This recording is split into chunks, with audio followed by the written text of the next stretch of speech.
Bird on a tree. I'm just sitting here. I got time. Apa kabar semuanya? Ya, halo teman-teman, selamat pagi. Ya, di suasana yang sangat menarik. Ya, kita menginap di gubuk di tepi sungai ya. Ini di sela-sela training secara offline, face to face. Namun sebenarnya masih zaman pandemi ya, hanya dengan jaga jarak plus protokol kesehatan ya, kita masih bisa secara offline ya, di open air, jadi lebih aman. Jadi teman-teman, saya juga melakukan banyak sekali training online. Ini cocok buat para trainer, para guru, para dosen ya. Bagaimana membuat training online kita ini semakin oke ya. Dari perjalanan sekitar 6 bulan ini, pencermatan dari saya sebagai peserta training online maupun sebagai pengajar ya atau pembicara, maka saya akan berikan tips sebanyak 10 10 tips ya, bagaimana membuat training kita lebih oke. Oke, tips pertama teman-teman adalah infrastruktur training kita ini. Kalau online ya harus kita siapkan ya, siapkan notebook, siapkan kamera yang baik. Kalau kamera notebooknya kurang bagus, dengan yang eksternal ya, webcam yang kita beli secara terpisah, lighting, kemudian mikrofon supaya suara kita bagus, kemudian tidak kalah pentingnya adalah internet connection ya. Jadi teman-teman, infrastrukturnya termasuk ruangan ya, ruangan training yang kalau bisa ketika Anda mengajar itu cukup tenang, cukup sedikit distorsi suaranya, kemudian Anda bisa fokus. Termasuk juga teman-teman ya, lalu lalang mungkin anggota keluarga Anda atau bahkan binatang peliharaan Anda. Jadi yang pertama tipsnya itu adalah infrastruktur untuk kita mengajar sudah kondusif, sudah bagus ya, komputer, notebook, koneksi internet, lighting, mikrofon, kemudian suasana ruangan ya, apalagi Anda bisa menyediakan yang kedap suara juga oke ya, koneksi internet yang bagus, semakin bagus ya semakin oke. Itu jadi Anda bisa tenang mengajar tanpa gangguan, oke ya. Yang kedua teman-teman yang mesti kita perhatikan adalah kuasai aplikasi yang teman-teman pakai ya. Kalau Anda pakai Google Meet atau Microsoft Teams atau Zoom ya harus kita kuasai. Jadi dalam hal ini yang populer Zoom ya. Jadi teman-teman, para guru, dosen, trainer, pembicara, Anda harus menguasai juga itu, walaupun Anda mungkin punya co-host ya yang lebih master di bidang Zoom secara teknikal.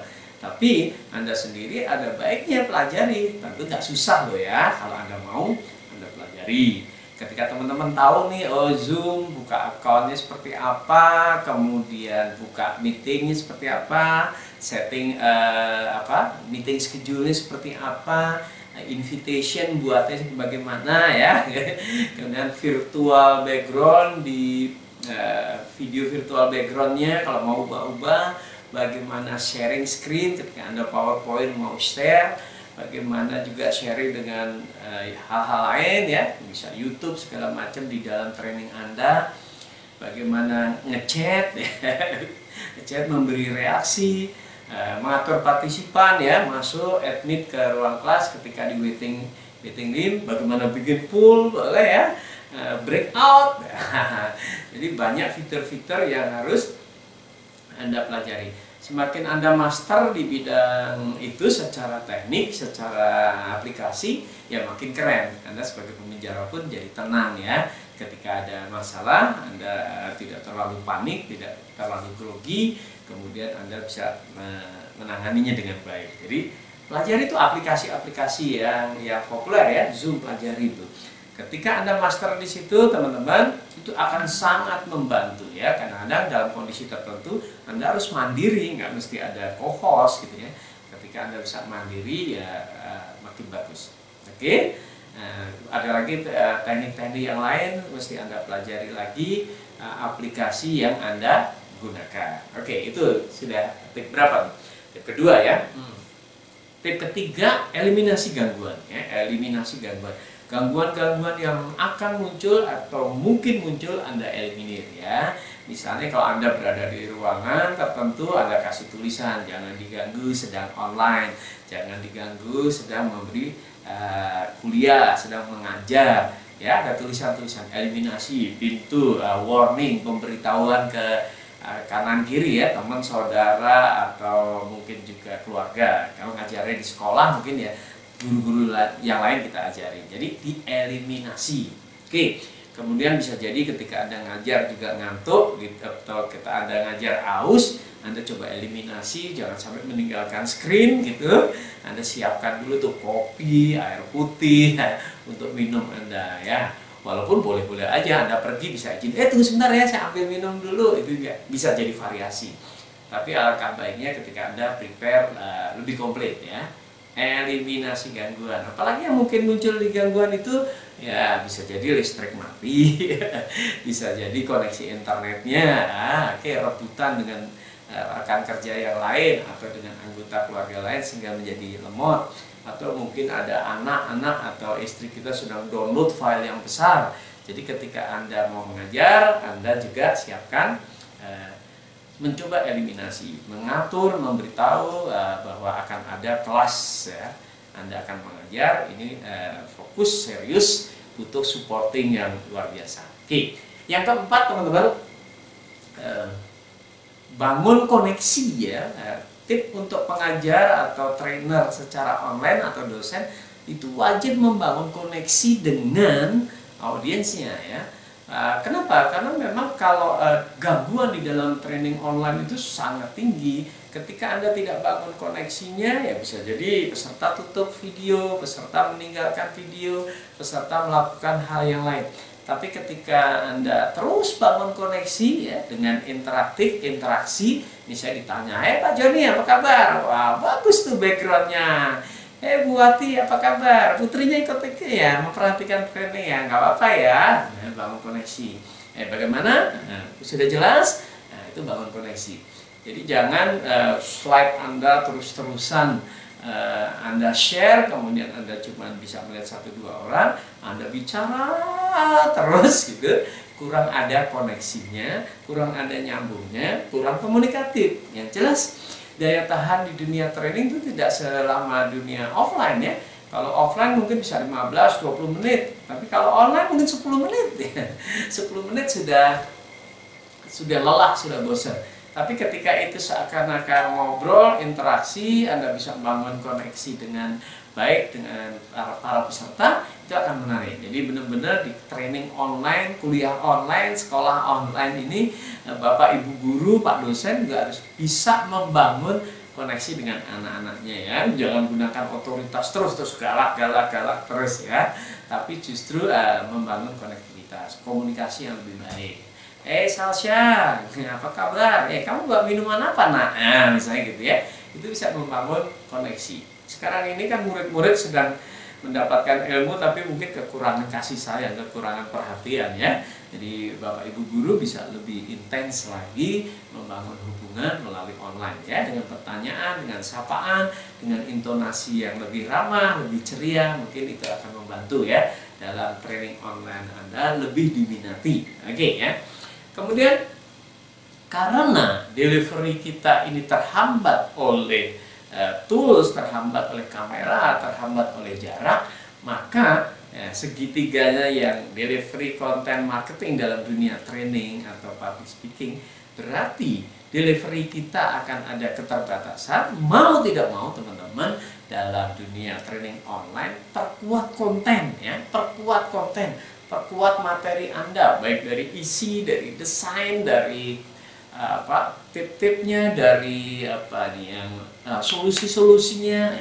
Jadi perkuat kontennya. Kalau kontennya nggak kuat ya sudah, deliverynya sudah terganggu, kemudian kontennya biasa-biasa saja ya akan ditinggalkan ya.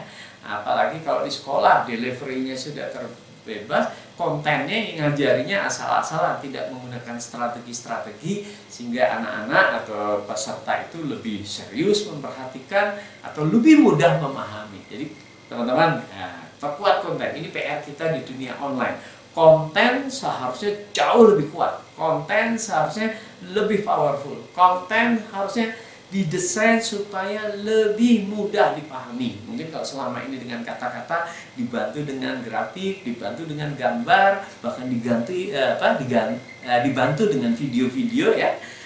Video. Mungkin anak-anak akan senang nih memahami misalnya jujur tuh baik, Anda cari video yang lebih bahwa Anda bisa melakukan sesuatu kalau mau belajar, cari video-video yang relevan. Nah, menariknya teman-teman kan di dunia online kita tinggal style aja ya, bisa cari linknya di YouTube, bisa kita share, itu menarik juga ya. Oke, yang keenam tipnya, perhatikan durasi training online itu biasanya sebaiknya sih tidak lebih panjang dibanding offline ya. Karena tingkat kebosanan, tingkat kejenuhan, tingkat kelelahan ya. Hati-hati jangan sampai seluruh mahasiswa, Pak dosen saraf kejepit, seluruh murid-murid kita pinggangnya sakit, seluruh audiens kita ternyata ya itu bahaya kan. Kursi itu kan bahaya, orang duduk terus ya, membuat pegal, capek, peredaran darah kurang lancar gitu kan. Kemudian ya lebih melelahkan karena tidak ada aktivitasnya. Oke, jadi perhatikan durasi, mungkin perlu break, kadang-kadang suruh berdiri, kadang-kadang suruh senam. Oke, ya gerak-gerak dulu, ngolet, nggak apa-apa biar lebih fresh gitu ya. Ya kalau di alam terbuka seperti enak gitu ya, hirup udara segar, ngobrol santai. Tapi bisa jadi mereka rebutan loh ya, kanan kiri ya, kanan buat adiknya, kiri buat kakaknya. Nah, mereka sudah belajar bersama kalau di sekolah ya, kuliah dengan adik-adiknya yang sekolah. Oke, atau audiens Anda ternyata juga anggota keluarga lain menggunakan aktivitas yang sama. Jadi, hati-hati teman-teman, bijaksana saja. Mungkin berapa yang biasanya bisa 3 jam, 2 jam, atau 1 jam break ya. Nah, setiap 10 menit ada selingan yang ringan. Misalnya Anda bahas 10 menit gitu, terus gimana, paham? Nah, lepas dulu, jadi orang nggak kenceng terus ya. 10 menit teman-teman, 10 menit dunia online, 10 menit melototin, dengerin Anda nerangin ya. Kalau misalnya materi sangat serius, matematika, fisika, melototin gitu sangat berat. Oke ya. Yang ketujuh, tip untuk dunia online, training online, sekolah online, kuliah online itu perhatikan audiens. Perhatikan audiens. Riset sebelum itu lebih bagus ya. Jadi kalau Anda diundang sebuah perusahaan untuk training secara online, di riset pesertanya apa, job desk-nya apa, kira-kira jam berapa, aktivitas mereka sebelum ini apa, setelah ini apa, kalau ada rentetan-rentetan rundown ya. Kemudian Anda riset saat sudah mulai ya. Jadi Anda bisa lihat, tanya dulu, kenalan dulu, lihat wajah-wajahnya, lihat ekspresinya, lihat background di ruangan yang mereka pakai ya. Nah, kalau mereka nggak pakai virtual background kan ketahuan nih, oh lagi di ruangan kerja, ada lagi di ruang meeting, ada lagi di tempat tidur. Anda riset situ, kemudian coba lihat. Untungnya adalah di training online itu kalau pakai Zoom kan ada nama-namanya. Ya ada bisa namanya, Anda bisa tegur langsung. Halo Pak Joni. Wah, lagi di mana nih Pak Joni? Kayaknya kok seru gitu ya. Halo Pak Tony. Wah, kayak ada jembatan California nih. Oke ya.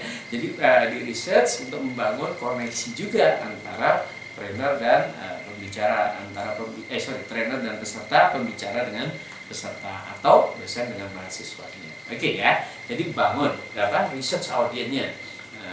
Ketika Anda semakin paham dengan audiens, semakin mudah membuat koneksi.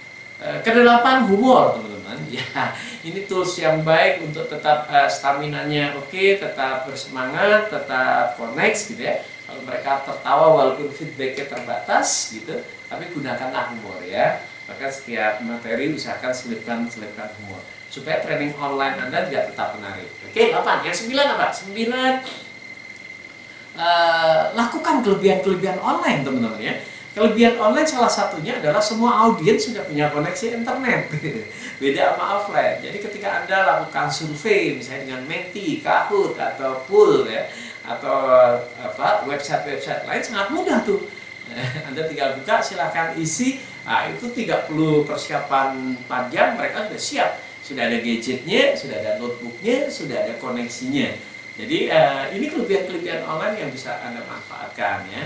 Misalnya survei apa gitu, saya pengen tahu teman-teman, misalnya pesertanya ada 1000 kan enak tuh, secara online udah langsung keluar grafiknya, keluar secara visual juga bagus. Misalnya Menti, apa pendapat Anda tentang COVID? Silahkan ketik. Nah, oke, di menti.com ID sekian masukkan. Oh, serem, takut, santai, biasa aja, bosan. Nah, itu surveinya langsung muncul. Apa pendapat Anda tentang produk ini? Jebret ya, dengan Menti langsung kelihatan. Itu kelebihan-kelebihan online. Kalau Anda bisa manfaatkan itu, justru training online Anda lebih powerful dibanding offline ya. Oke, yang ke-10 teman-teman, yang terakhir untuk top 10-nya adalah record. Rekam ya, rekam training Anda, rekam presentasi Anda, rekam acara Anda. Ini menarik ya, karena suatu saat bisa di-share lagi. Kalau tujuan Anda training supaya paham, ngerti, bisa diterapkan, resultnya bagus, impactnya bagus ya. Berarti ya ikhlas saja rekaman itu kita share, rekaman itu untuk dipelajari ulang. Nah, di sisi lain Anda rekaman itu bisa untuk melihat diri Anda ketika ngajar nanti, kelemahan-kelemahannya apa, kekurangan-kekurangannya apa, di next batch, next training, next kuliah bisa lebih baik. Oke, jadi teman-teman 10 tips yang harus Anda perhatikan ketika Anda menjadi pembicara online, menjadi trainer secara online, menjadi bapak dosen secara online, ibu dosen secara online, bu guru, pak guru ya. Jadi training online ini tantangan tersendiri. Kita rata-rata masih belum bisa menyamai efektivitas dan nikmatnya belajar secara online ya. Jadi kalau kita survei kecil-kecilan ke anak-anak sekolah tuh nikmatnya karena menghindar dari bu guru, tapi bukan nikmatnya untuk mendapatkan ilmu yang lebih baik. Jadi kita berjuang di situ. Mudah-mudahan training online ini bisa menjadi lebih menarik, tetap berdampak, tetap orang bisa memahami, bisa mendapatkan result ya.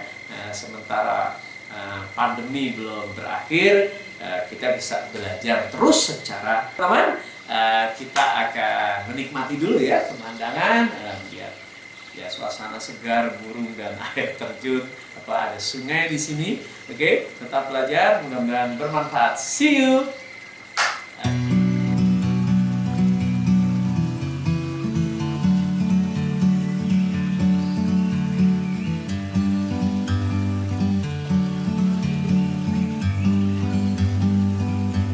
Like a bird on a tree, I'm just sitting here. I got time, it's clear to see. From up here, the world seems small. We can sit together, it's so beautiful, you and me.